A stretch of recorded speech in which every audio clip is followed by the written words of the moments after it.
소상공인의 확실한 행복이 우리의 행복이다. 희망 처방전 시즌2는 코로나 직격탄을 맞은 소상공인을 위해 서울시 자살예방센터와 YTN 라디오가 함께 만들고 있습니다.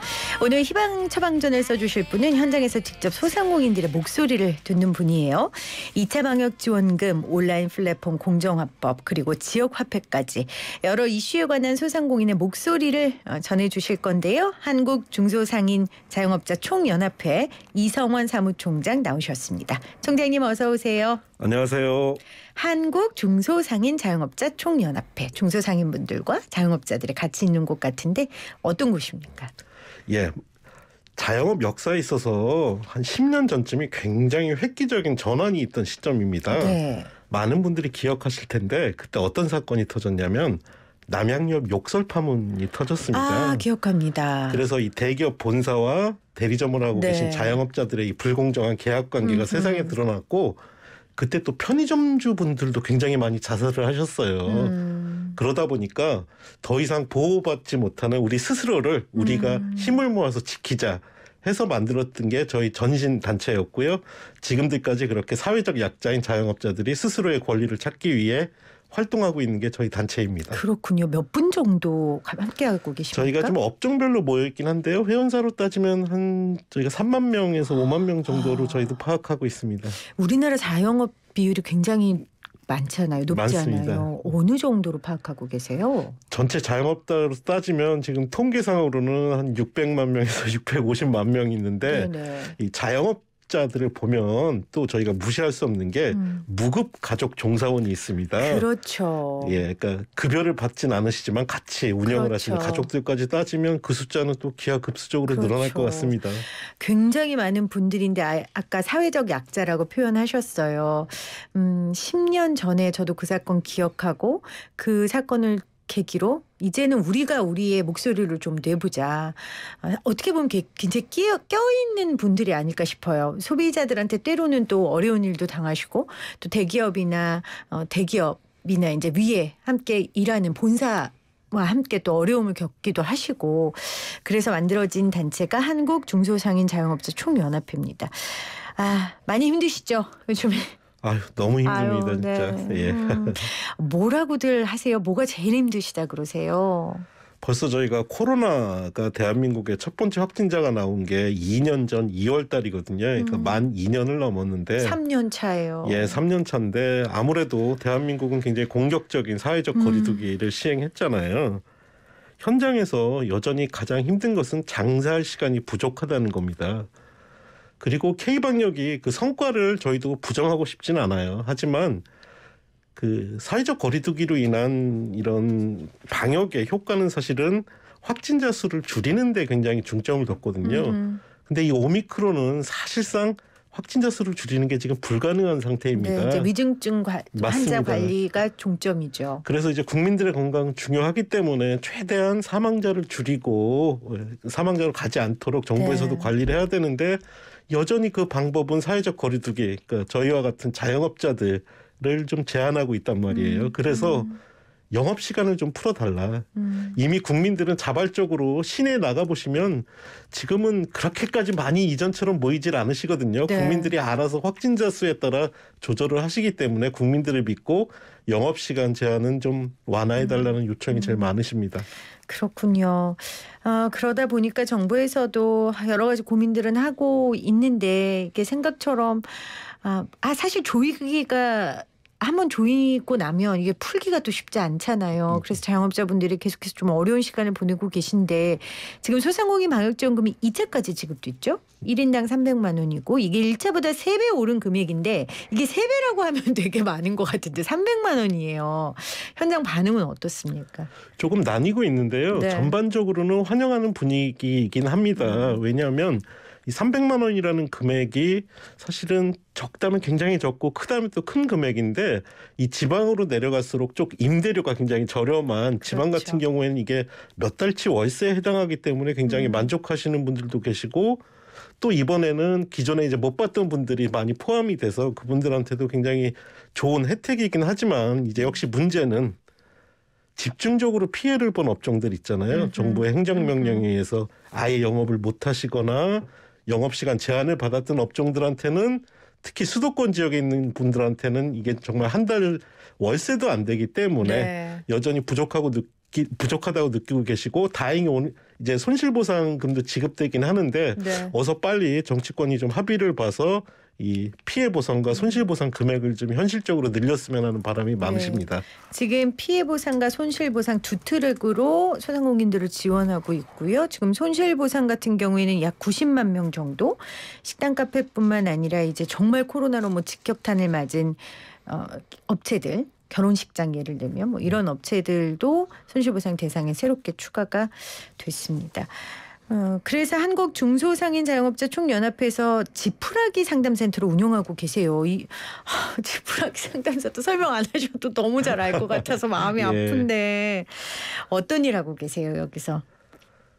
사실은 자영업자들이 워낙 많기도 하고 어떤 단일화된 조직은 아직 없습니다. 저희도 아직 뭐 전체 자영업자를 아우르진 못하고 있고 여러 단체들이 있는데 자영업자들의 지금 하소연의 가장 근본은 우리 목소리를 좀 들어달라는 겁니다. 그렇죠. 들어주는 게 일단 첫 단계니까요. 그래서 저희 같은 경우는 일단은 뭐 저희가 모든 문제를 해결할 수는 없지만 그분들의 목소리를 듣고 또 어쨌든 정부 기관이라든가 뭐 중앙정부, 지방정부 또 여러 뭐 시민단체들이라든가 도와드릴 수 있는 시스템들이 있거든요. 그래서 저희가 상담을 받고 직접적으로 저희가 개입해서 도움드릴 수 있는 부분은 도움드리고 혹은 기존의 시스템을 활용해서 또 도움도 드리고 또 심리적으로 너무 고통스러워하시는 분들은 이 서울시 자살예방센터 같은 것도 소개해드려서 그렇죠. 그분들의 건강까지도 좀 책임지려고 맞아요. 하고 있습니다. 맞아요. 이게 코로나19 관련 상담만 하시는 게 아니라 원래 소상공인 자영업자들이 좀 평소에 힘들어하는 부분들을 좀 상담해 주시는 거죠. 뭐 예를 들면 가맹점, 대리점 맞습니다. 이런 예. 어려움들도 해주시고. 불공정한 계약 관계에 있거나 혹은 억울한 뭐 그런 갑질을 당했다거나 그러신 모든 사례에 대해서 저희가 상담하고 저희가 모든 부분을 해결할 수는 없지만 같이 고민하고 해결 방법을 찾아보려고 노력하고 있습니다. 그런 마음 드실 것 같아요. 어머 내 편이 있었네? 이러고 있잖아요. 그러니까 뭐 회사라는 데는 조직도 있고 사람도 있고 보호해주는 시스템도 있는데 자영업 하시는 분들은 정말 혼자서 그 광야 같은 곳에서 온갖 비바람을 혼자 그냥 맨몸으로 받으시는데 내 편이 있었네? 이게 엄청난 심리적 지원이 또 될 것 같아요. 또 문제는 이 자영업자들이 어디 기관이나 이런 도움받을 곳을 찾아가기 위해서는 또 시간을 내야 되는데 그래요. 시간이 돈인데 고용원이 없는 자영업자가 너무 그렇죠. 많다 보니까 그렇죠. 뭐 그런 부분은 저희가 최대한 대리해서 도움드릴 수 있으려고 노력하고 있습니다. 네. 지푸라기 상담센터 혹시 필요하신 분들 많이 활용해 주시고요. 코로나19로 비대면 주문이 굉장히 늘었잖아요. 그러다 보니까 처음에 이제 코로나 터졌을 때는 자영업자들 중에 어르신들이나 아니면 이런 온라인 플랫폼을 준비 못하신 분들은 진짜 그냥 넋놓고 계셨고 지금은 이제 많이 지원이 된 것 같아요. 온라인 플랫폼이. 근데 그러다 보니까 또 분쟁 관련한 이야기들도 많이 나오던데 관련 상담도 늘었습니까? 예, 요즘은 어떻게 보면 저희의 핵심 업무이기도 한데요. 플랫폼이 특히 대한민국은 IT 강국이고 소비자들의 트렌드가 굉장히 빠르게 변화하기 때문에 코로나 때문에 사실은 비대면 거래가 엄청나게 빠르게 확산이 됐습니다. 네. 대표적인 게 역시 그 음식 배달 중개 앱이죠. 그러다 보니까 특히 이 음식 배달 중개 앱 그리고 이제 택시 여러분들 많이 이용하시는 택시 플랫폼 관련한 여러 가지 저희들한테 민원이나 불만사항 접수가 많은데요. 무엇보다 수수료 문제가 가장 심각합니다. 아하, 예. 수수료 문제. 여기에 이제 음식 배달 같은 경우에는 배달료도 만만치 않거든요. 네. 그러니까 소비자들도 아마 배달료가 부담되신다고 많이 말씀하실 텐데 사실 그 배달료는 이미 자영업자들이 스스로 부담하고 남은 금액을 또 소비자한테 부담이 가는 부분이거든요. 그러다 보니까 이 코로나 기간에 어쩔 수 없이 배달 앱을 통해서 매출을 유지하려고 노력은 많이 하셨는데 수수료, 앱 어플, 이용 수수료 그리고 배달료까지 하면 자영업자들의 매출 대비 수익은 현저하게 줄어들고 있습니다. 그러니까 앱 수수료도 내야 되고 배달료도 맞습니다. 소비자가 반 그리고 이 업주분들이 반 배달하다 보니까. 왜냐하면은 저희가 소비자한테 배달료를 다 전가하면은 소비자들이 그렇죠. 어이구 여기 이 업체는 왜 이렇게 배달료가 비싸지 하면서 당연히 배달료가 낮은 업체를 찾으실 수밖에 없기 때문에 그게 하나의 경쟁 요소입니다. 아, 저는 온라인 플랫폼으로 이렇게 장사를 하시다 보면 인건비도 오히려 좀 줄어들고 그렇겠다라고 생각을 했는데 그게 아니라 오히려 비용이 더 늘어날 수 있는 거군요. 그래서 저희가 계속 고민인 게 이 비대면 거래 확산으로 인해 매출은 늘어날 수도 있습니다. 실제 늘어나는 업체도 있고 하지만 그 순수익 부분에서 자꾸 줄어들다 보니까 그만큼. 예, 이 부분을 어떻게 앞으로 경제 방향을 이끌어가야 될지 굉장히 고민입니다. 그렇군요. 지난해 공정거래위원회가 플랫폼 사업자 규제를 뼈대로 하는 그 온라인 플랫폼 공정화법을 발의했어요. 근데 이게 지금 제자리 걸음인데 아마 이 법에 소상공인분들이 기대하시는 바도 있을 것 같아요. 이게 어떤 방향으로 가야 된다고 생각을 하세요? 이게 저희가 이제 줄여서 온풀법이라고 이야기를 많이 하는데요. 네. 저희가 정말 한 2년 동안 이 법 통과시키기 위해 엄청난 노력을 했는데 아이러니하게도 정부 부처 간 이견으로 인해 이 법이 통과가 안 되고 있습니다. 어쨌든 이런 불공정한 것들을 시정하려고 하는 이제 공정위와 이 플랫폼 산업을 발전시켜야 된다. 규제는 안 된다라고 이야기하고 그렇겠네요. 있는 방통위가 좀 맞서고 있다 보니까 오히려 중소상인들의 피해는 커가고 있는데 이 법이 통과가 안 돼 있고요. 사실상 이 법이 통과된다 하더라도 여전히 플랫폼 산업 자체는 육성을 해야 된다는 의견도 만만치 않은 건 사실이거든요. 네. 그러다 보니까 이 법안에서는 어떤 저희 같은 이용 사업자들, 중소상인들의 어떤 권리는 최소한으로만 보장이 됩니다. 네. 그래서 저희는 이 법이 통과되는 건 일종의 상징성으로만 생각하고 있고요. 이미 미국이나 유럽에서는 흔히 얘기하는 저희가 그 4개 아주 거대 플랫폼 기업을 규제하는 법안들이 다 통과가 됐습니다. 네. 그 법은 단순히 이제 계약 거래상의 불공정한 부분을 없애는 것뿐만 아니라 시장을 침탈해서 독식하고 있는 여러분도 아시다시피 지금 미국 같은 경우에는 거의 아마존이 지역 경제를 독식하고 있거든요. 이런 것들을 규제하는 시장 보호 부분까지도 굉장히 담겨 있어서 저희는 이 온라인 플랫폼 공정에 관한 법률을 넘어서는 플랫폼의 반독점법까지 향후에는 만들어져야 중소상인들이 조금 숨통이 트이지 않을까 생각하고 있습니다. 그러니까 중소상인분은 이 법이 지금 시작인데 이 시작조차도 2년째 제자리 걸음을 하고 있으니 답답하다라는 말씀이셨어요. 뭐 대선을 코앞에 두고 있으니까 여러분들께 그 대선 후보들의 입장을 제가 조금 설명해 드리면 일단 이재명 후보는 이 온풀법이 필요하다는 주장을 계속해서 하고 있고 사실 이 후보가 경기도지사 시절 공공배달앱 맞습니다. 이걸 또 만들기도 했으니까요. 반면 윤석열 후보는 플랫폼 규제 관련 공약은 자율 규제에 좀 초점을 맞춰야 된다. 그러면서 플랫폼 자율 규제 기구 수립을 제안한 바 있습니다. 자, 오늘 소확행 현장에서 직접 소상공인들의 목소리를 대변하고 계시는 이성원 한국중소상인 자영업자 총연합회 사무총장과 함께하고 있는데요. 우리 사무총장님은 지역화폐 지원 사업이 정말 정부가 유일하게 자영업자를 위해 잘한 일이라고 하셨는데 유일하게 방점을 두지 않고 우리가 잘한 일에 한번 방점을 두면서 왜 그렇게 말씀하셨어요? 예, 지역화폐가 코로나를 거치면서 자영업자들이 그나마 유일하게 좀 희망을 가졌던 정책이라고 할 수 있는데요. 네. 이 지역화폐의 핵심은 사용처를 제한한다는 겁니다. 아, 그렇죠. 어쨌든 이제 문재인 정부 들어서 소득주도 성장을 핵심적인 어떤 운영의 기조로 삼으셨는데 저는 소득주도 성장 자체가 잘못됐다고는 생각 안 합니다. 왜냐하면 저희 입장에서도 소비자가 쓸 수 있는 돈이 많아야 자영업자들도 다 영업이 잘 될 텐데 문제는 그 기조하에서 최저임금은 좀 인상이 됐는데 그 최저임금 인상으로 소비가 늘어났지만 그것이 결국 대기업 중심으로 쓰였다는 게 문제예요. 그러다 보니까 자영업자들이 최저임금 인상에 대해서 굉장히 부담을 가질 수밖에 없죠. 그러면 과연 그 늘어난 소비를 어떻게 골목상권으로 가져올 것이냐. 사실은 유일한 방법이 이 지역화폐입니다. 이 지역화폐가 아무래도 대기업 계열 직접 운영하는 대규모 점포들, 백화점, 뭐 복합 쇼핑몰, 대형마트에서는 사용이 좀 제한되고 또 대기업 직영점에서도 사용이 좀 제한되기 때문에 아무래도 저희로서는 굉장히 크게 환영할 수밖에 없는 정책이죠. 그렇겠네요. 저희가 또 어제 이 골목 상권이 우리나라 경제 신성장 동력이 될 수 있다라고 이야기를 했는데 이 골목 상권을 살리려면은 지역 화폐로 활성화해야 된다라고 오늘 사무총장님께서 주장을 해주셨습니다. 저희 코너 제목이 소상공인의 확실한 행복이 우리의 행복. 그래서 소확행이에요. 예. 지금 가장 우리 자영업자들이 원하는 거 좀 어떤 게 있을까요?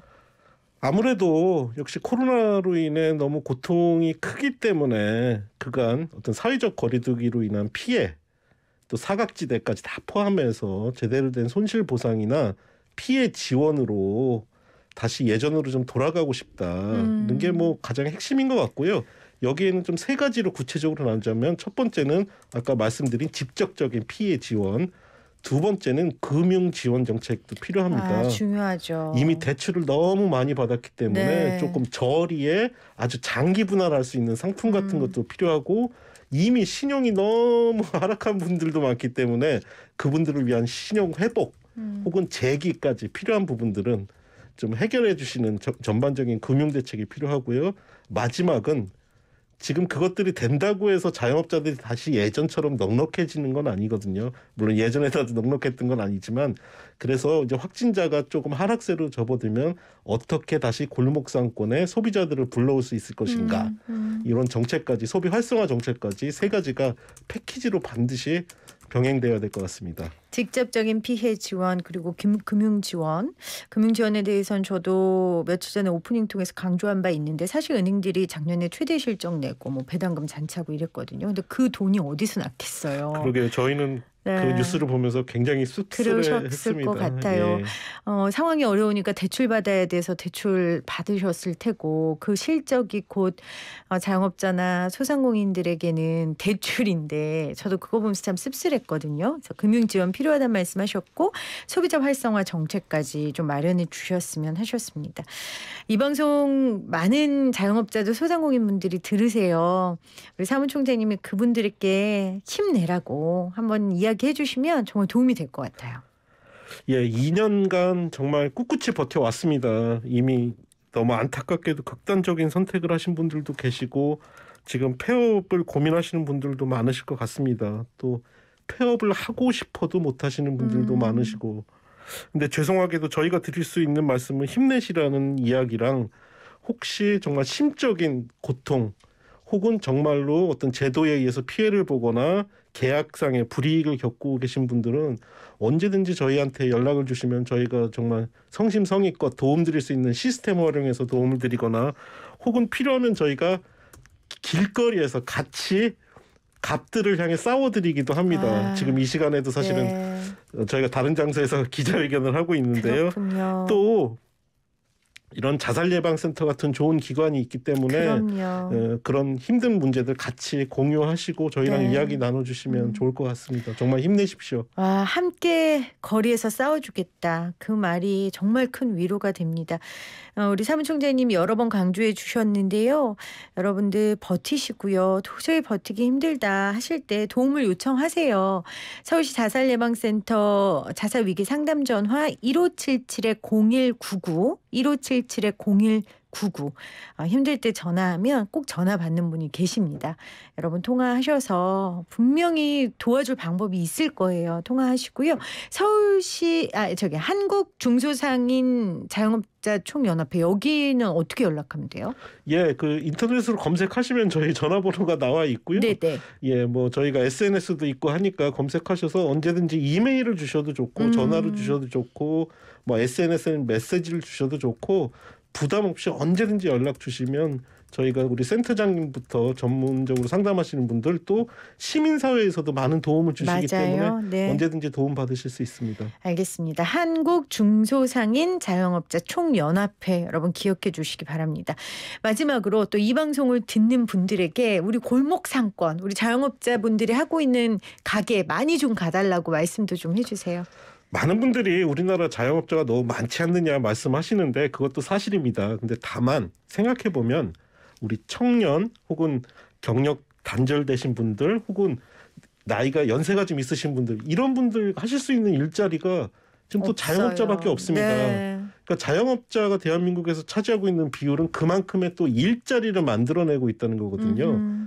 그래서 자영업자가 무너지는 것은 곧 대한민국의 사회 취약층이 무너지는 겁니다.